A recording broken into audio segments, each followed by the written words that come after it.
There's so many of you here. I'm so nervous. Thank you for being here.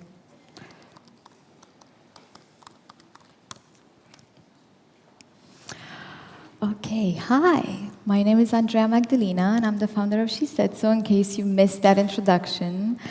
I'm humbled to stand here on the stage with you today, and I would like to thank Ben Turner on that note for believing in me and my team at She Said So, and for trusting us with our vision for this partnership.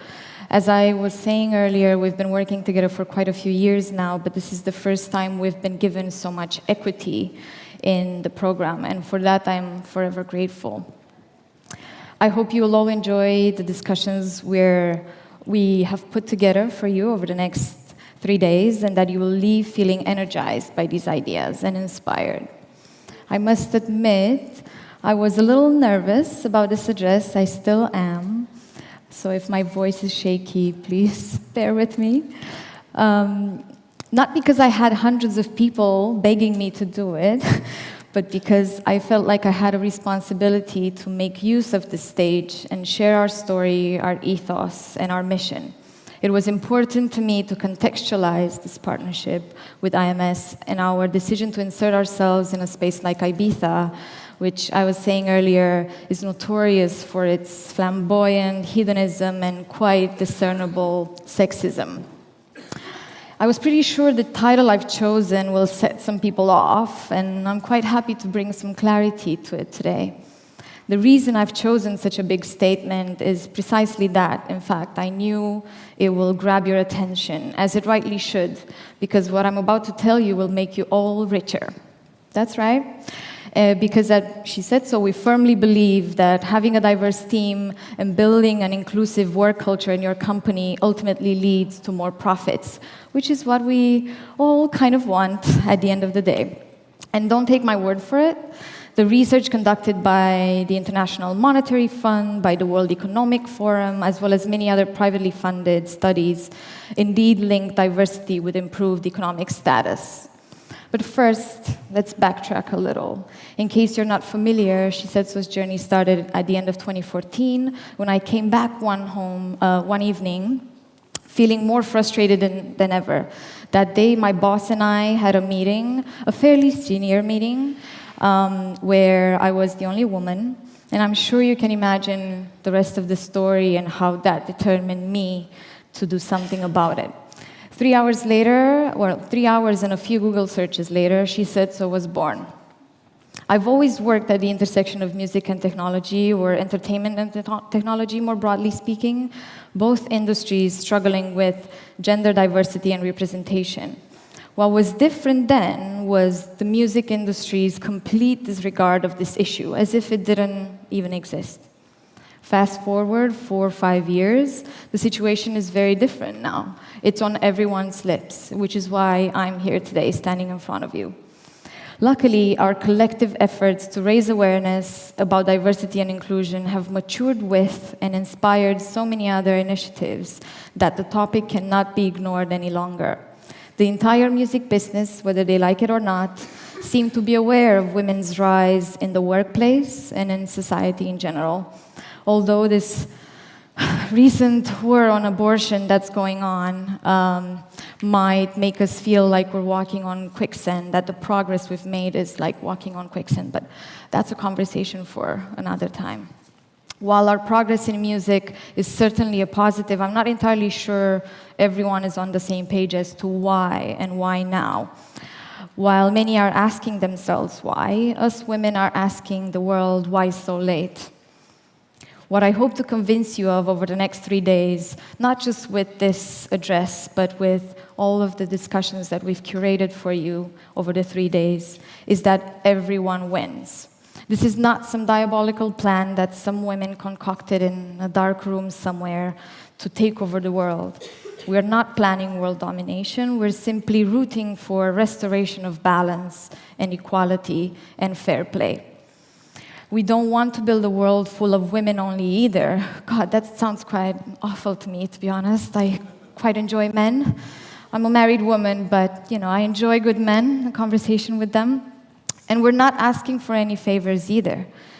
In the words of the great feminist and anti-slavery activist Sarah Grimke, who was quoted by this really badass lawyer whom I love, Ruth Bader Ginsburg. She is nicknamed as Notorious RBG because she's that badass. Anyway, the quote is, "I ask no favor of my sex. All I ask of our brethren is that they take their feet off our necks." So what we're doing here, ladies and gentlemen, is straightening our posture after, hundreds and maybe thousands of years of neck crushing and head bowing. The good news, as I said earlier, is that everyone wins.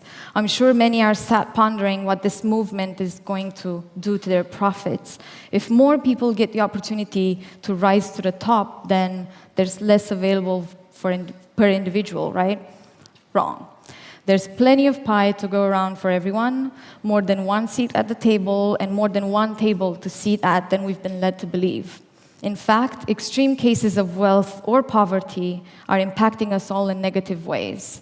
Income inequality has been rising so rapidly in the United States and all over the world, really, that it threatens to make economic growth less durable, according to a research from the International Monetary Fund, the IMF, from 2017.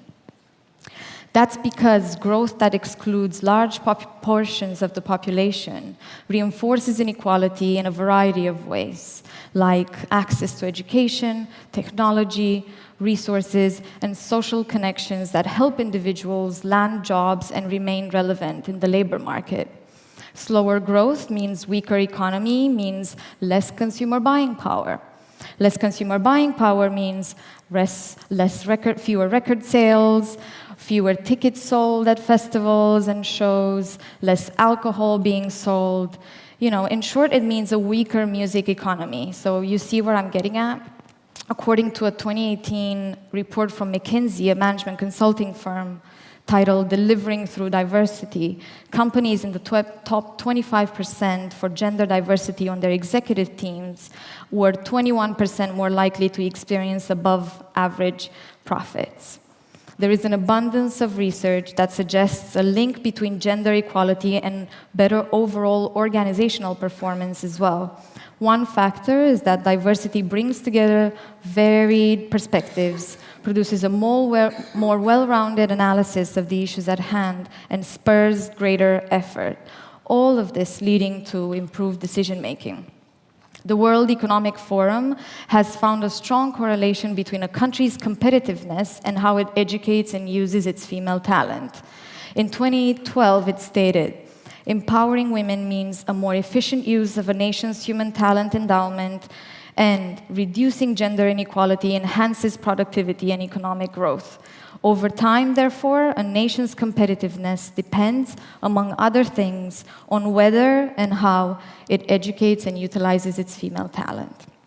So, if bridging the inequality gap boosts a company's profits, and since most companies have a majority of men in those decision-making roles, it is then up to these men to embrace these findings and act upon them.